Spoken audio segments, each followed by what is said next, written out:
Hello everyone, welcome to Apti Plus Academy for Civil Services. It's a video on daily news and editorial analysis, which I'll be covering from the Hindu and Indian Express, the important news and editorial that will be relevant for the preparation of civil services examination will be discussed in this session. Let's get started with the news topic list. Today is 29th of March. The first important news, that is EPFO has marginally hiked the interest rate on deposits. We'll see the detail. This was a long pending demand. Second, India to host SCO National Security Advisor meeting, something important which will be also setting the standard for SCO. Third, price of essential medicine set to see hike. Second last, that is IRDA permits commissions for agents and brokers. And the last is an editorial, the need for sector-specific safeguards and tickets. Apart from the news and editorial discussion, at the end of this video, there will be MCQ-based questions. These questions will be based on current affairs that will help you for the upcoming prelims examination. So without any further delay, let's get started. And before I begin this session, those of you who are new to our channel, do not forget to subscribe Apti Plus Academy for Civil Services on YouTube. If you like this video, if you find this video informative and helpful, do press a like button. And if you are someone who is preparing for civil services this particular year, you need to enroll for integrated test series. This is something that will give you a strong foundation. The integrated test series by us will provide a foundations.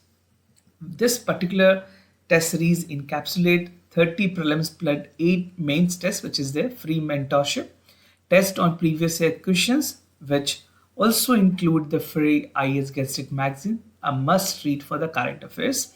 And we have a flexible date schedules according to the convenience of the aspirants. So do check it out. I have provided a detailed link in the description sections from where you can get the further details. For more further reference, you can reach out to our websites and even call us directly. Starting the session, the first news, that is EPFO marginally hiked the interest rate on deposits.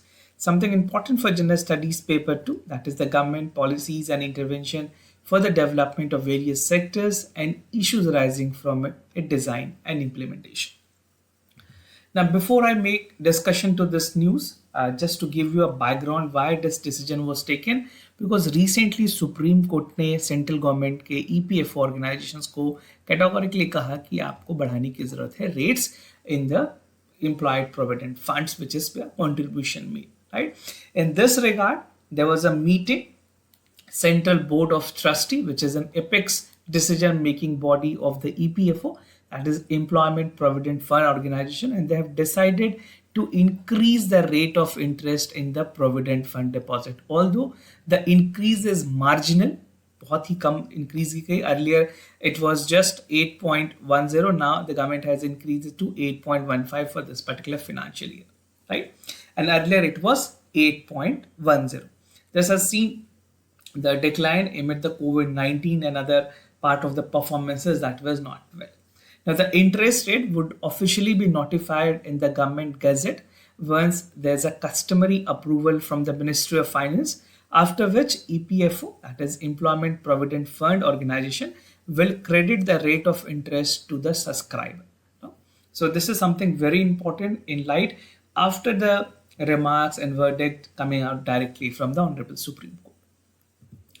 Now, what is the objective of EPF, अगर Employment Provident Funds की बात करें, so this investment has already been seen increase in wealth, but EPFO, which is a custodian of people wealth, is the investment done is rather conservatively. They were looking forward with the hike in the interest rate, and the reserve fund has increased from last year. The total corpus has increased. Hence, it was decided to increase the rate, which is again a marginal one. And EPFO is expected to distribute close to 90,000 crore rupees this year to the number of account holder. Total principal amount is 11 trillion, right? And the expected surplus, this is like the part of calculation, is 600 crore rupees. This is 660 crore rupees. Just to correct, this is 660 crore rupees. Now, investment avenues of EPFO की अगर बात करें, where the actual investment are made, see how the revenue is going to generate it. Definitely, EPFO is investing that fund. So, what are the other options that is explored? So, EPFO being one of the largest social organization, specifically if you see, it is there the largest social organization in the world, right? And over the year, organization has been able to distribute higher income to the member through various economic cycles and minimal credit risk. So, इसमें investment जो लोग किए हैं, जिन्होंने those people who are actually invested, and these instruments are considered as a safest instrument. Now, considering the credit profile of the EPFO investment, जो interest rate है, that is higher compared to any other instrument that is available. Even if you see and compare with its FD, which is again higher, right? Even for saving bank account, it is higher. I'm not talking about the mutual fund and the liquid fund and even the part of share that is there, because that is volatile and that is not fixed in nature. But to a larger extent, जो investment EPFO में की जाती है, that is stable in nature because there's a backing from the government.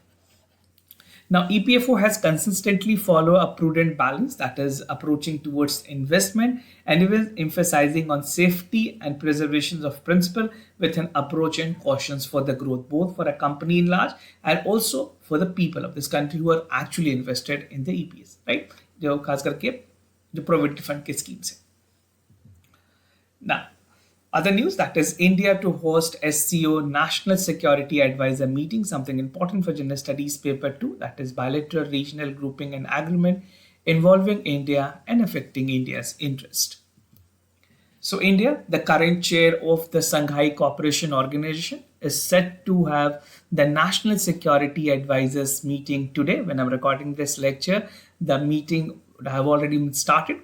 So this year, India has assumed the SCO chair, which was announced last year only, and Pakistan and China is likely to attend the SCONC meeting, which will be held virtually, and the National Security Advisor of India, Mr. Ajit Doval, will be chairing this meeting. The NSA, the part of the meeting is a preparatory meeting for the SCO, right? The Shanghai Cooperation Organization, उसकी meeting की एक preparatory phase होगी, which will be held this year only. Now, something brief about SEO, because we are discussing this news, so SEO become relevant and there can be a question in prelims examination with SEO. So, Shanghai Cooperation Organization is an intergovernmental organization that was established in 2001, and it comprises of 8 members, which are the member country. Well, definitely India, China, Kazakhstan, Kyrgyzstan, Pakistan, Russia, Tajikistan, and Uzbekistan. The member countries' name are important. There can be a direct question in the prelims examination, right?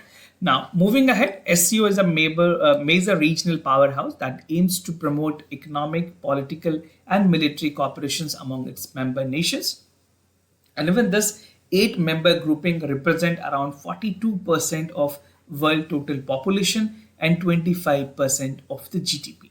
So, 2 organizations that is important where a direct question can be framed with the data. First is the SCO, right, which is there in the news, and the other is G20. So G20 कितनी percentage GDP comprise करती है पूरे world की, क्या population है, कितने corpus है, everything you have to know, and the same goes for the SCO, right? India has become the full member of SCO in 2017. India was not a full member of SCO at its inception, right? So these are some of the important critical points that you can take a note of. Now, the Shanghai Cooperation Organizations, as I have already told you about the member country, something other important part that you need to highlight is the observer states, which include Afghanistan, Belarus, Iran, and Mongolia. Then we have dialogue partners, followed by the guest attendees. So you have to concentrate on the member countries as well as for the observer states. Now, prices of essential medicines set to see a hike after the government decision, because there are a lot more hike that is taking place in the raw materials that is being used to build the medicines. So this particular news is important for General Studies paper 2, that is government policies and intervention for the development of various sectors and issues arising from a design and implementation. Again, this is important in the same topic in General Studies paper 2, where issues related to health and its management are concerned. Now, amid the sharp spike of the WPI, that is a wholesale price index, government has said that apart from the WPI, there are other essential items that has hiked in the price. So in that context or in that light, the government has decided that there will be 12% hike in the medical, basically जितने भी prices हैं drugs के वो बढ़ेंगी by 1st of April, right? Starting from 1st of April. According to the reports, the price of 384 drugs, that is essential drug, will see a surge, which include the painkillers and even the anti-infections drugs, cardiac drugs, antibiotics, and even 1,000 formulations that is set out to witness a hike. So in general, most of drugs will see a price hike, which is something close to 12%. Now, definitely the burden will have to be borne by consumer. India is a country where out-of-pocket expenses is high. We have discussed the out-of-pocket expenses during COVID-19. How the out-of-pocket expenses has created a lot many problem, and even to a larger extent, this will create a burden for the people below poverty line and even just above poverty line, right? So the price surge is almost there in the essential medicine will pay the part of the routine drugs. Essentially, जो drugs painkillers हैं, anti-infections के drugs हैं, cardiac और antibiotics हैं, इनमें prices बढ़ेंगी, and the annual hike of the prices listed in the national list of essential medicine are based on WPI. So burden will be borne by consumers. But one thing that is important here in discussion is about the national list of essential medicine. So what is national list for essential medicine? These are the lists that is released by Ministry of Health and Family Welfare. Again, a factually important point. And these are sold on the price which is fixed by the National Pharmaceutical Pricing Authority. We have a body known as NPPA, a nodal body which is regulating the overall part of the prices. We'll see the detail about NPPA in a while. Let me discuss about all these things. Now, last year, the National Pharmaceutical Pricing Authority has announced a change of 10.7% in the WPI. And in India, it has framed that the line of essential medicine will be there by the WHO. Now, the drugs list, which is there for anti-measles drugs, which include, these are the drugs basically for leukemia, then they're for pancreatic cancers, multiple myeloma, and prostate uterus, right? Other include the part of the drugs which is there for hepatitis and anti-TBs. You don't need to concentrate on drug name. This is to just give you a precise information. Now, about the NPPA, that is the National Pharmaceutical Authority. It is a governmental regulatory body that controls the prices of pharmaceutical drugs in the country. And National Pharmaceutical Pricing Authority is an attached office under the Department of Pharmaceuticals and the Ministries of Chemical and Fertilizers. And it is an independent regulator for drugs to ensure the accessibility of medicine and affordable prices. The NPPA regulates and publishes the list of medicines at their maximum selling price, above which the medicines cannot be sold in India, right? Now, moving to the other news, IRDA permits commissions for agents and brokers, like important for general studies paper 3, that is Indian economy and issues related to planning, mobilization, resource growth and development. So the Insurance Regulatory Development Authority of India, it's an apex body which is regulating the part of insurance in the country, has said that life and non-life, even to fix the overall commissions for the agents, brokers and intermediaries on their flexible insurance managing their expenses. So there's the expenses that is borne by each and every individual. Now there will be liable and legally authorized to take the commissions. Now, there was a rule that was there by IRDA Payment and Commissions Regulation 2023 that was notified on 26th of March, just like 2 days back, that is expected to provide more flexible product innovation in the insurance penetrations. Now, IRDA has removed the individual ceiling which was there in terms of commissions, which was paid by insurance for the sale of their products. Now, the removal of the cap of the commissions payment will positively impact the insurance sectors. Now, if you see the advantages part, the removal on the cap commissions will facilitate the greater product innovations, and even if it call for new product distributions model that can lead to the customer centric operation. Definitely it will help, because the commission, the fee that is borne by an individual will be taken care with these commissions. Now, it will increase the insurance penetration, provide more flexibility to the insurance, and even managing their expenses. And overall, it will strengthen the part of compliances and the norms. Now, moving to the editorial of the day, the need for sector-specific safeguard in a TRICAT. Something important for General Studies paper 2, that is the government policies and intervention for the development of various sectors and issues arising from a design and implementations.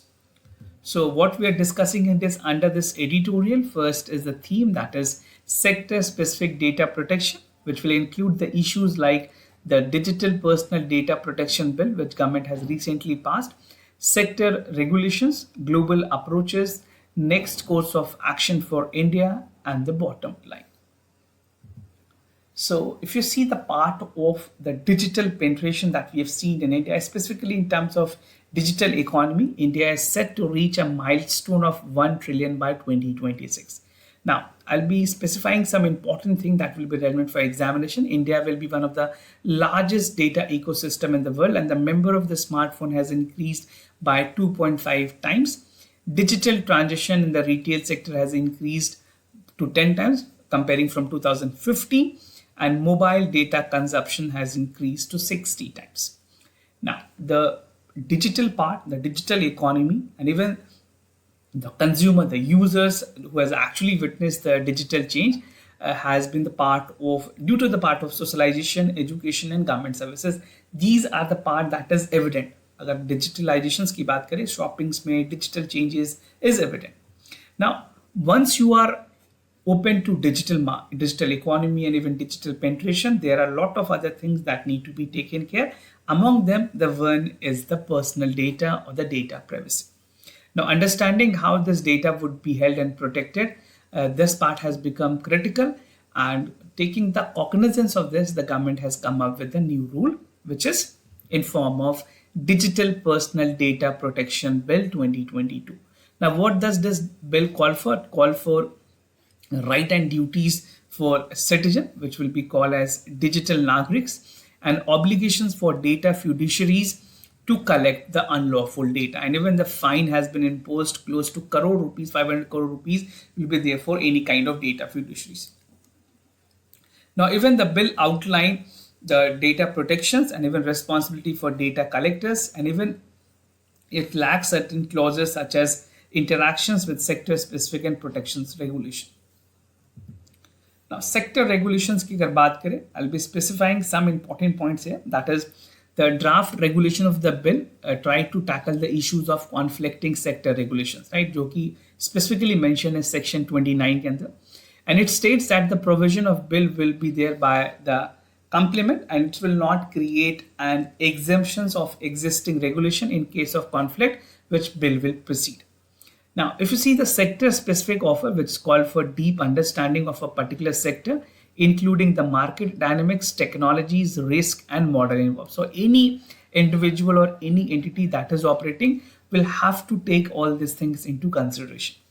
Now, it will enable the regulator to engage the stakeholders and industry expert in informing the market in productive manners.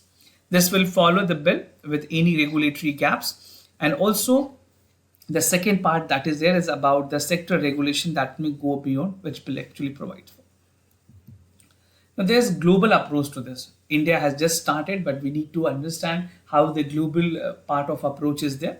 So there's a global approach which has two major approaches. First is called regulating privacy of the data, and other for the protection of data.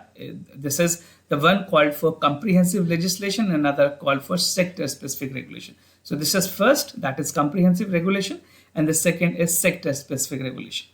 So European Union, that is EU, the General Protection Regulation called as GDPR, has embodied the comprehensive approach. वहाँ पे comprehensive approach लगाई गई, where a strong and most stringent framework is there till date, and the sectoral approach is there in United States. So this is specifically in United States, which has seen as a Health Insurance Profitability and Accounting Act in the healthcare. Now, GDPR, that stand for the part of General Data Protection Regulation, EU member state ने implement किया, which goes beyond the provisions even in the GDPRs. Now, next course for action for India, how India is going to adopt these measures and implement it. So in a sector-specific regulation, India will definitely look into other important aspects and even data protection for Reserve Bank of India, which has a directive on storage and payments, and the National Health Authority in the health data management policy. We have recently seen जहाँ पे AIIMS की जो server है उसे hack कर ली गई थी, which was again a problem.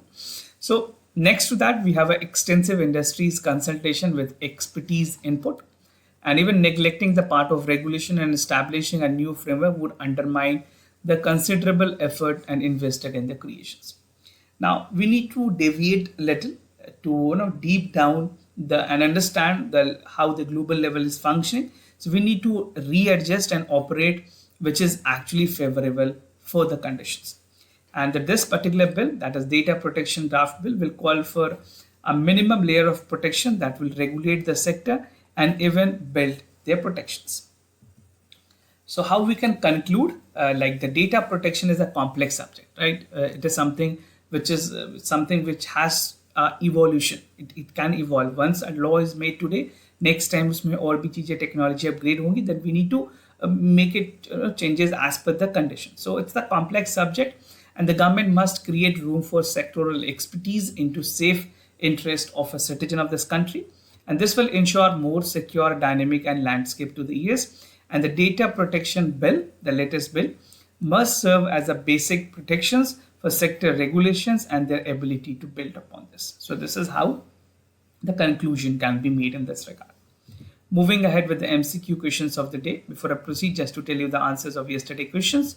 For first question, the correct option is B. For second question, the correct option is C. Today's MCQ for practice, that is Indo-Pacific Regional Dialogue. Niti Aayog, knowledge partner and chief organizer of the event. And theme is operationalization of Indo-Pacific initiative. So do check it out for the correct option. Now the second is Pradhan Mantri Fasal Bima Yojana. It is a uniform premium of only 2% paid by farmers and all kharif crops at 1.5% of revenue. The risk cover under the scheme include the loss of damage to notified insurance crop due to war and nuclear risk. So these will also be covered or not, that you have to check and read the entire Yojana or the scheme that is released by the government of India. So this was all about for the daily news and editorial analysis, followed by the MCQ questions. If you have any other concern, you can reach out to us. We'll be more than happy to assist you. For time being, I'm signing off.